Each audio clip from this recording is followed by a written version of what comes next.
Menjadi baik itu memang tak selamanya perlu diperlihatkan pada orang lain. Seperti cerita pria ini yang berterima kasih kepada pedagang ayam keliling karena perbuatan baiknya. Video itu diunggah akun TikTok @andri.saputra. Pria tersebut sebelumnya kehilangan dompet yang di dalamnya berisikan uang tunai dan barang berharga. Namun siapa sangka dompetnya itu dikembalikan oleh seorang penjual ayam keliling di rumahnya di Solo, Jawa Tengah. Aksi penjual ayam itu terekam CCTV di rumah Adri. Saat itu ia menuliskan keterangan sedang keluar mengantar anaknya ke sekolah dan istrinya belanja sehingga tak seorang pun berada di rumah. Si penjual ayam itu lalu mengantarkan sendiri dompet tersebut ke rumahnya.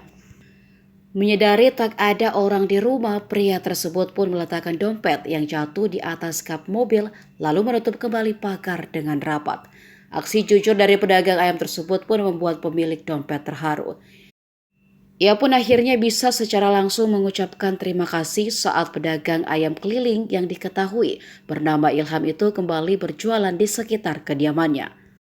Saat hendak memberikan balasan atas aksi heroiknya, Adri mengaku justru ditolak secara halus oleh Ilham.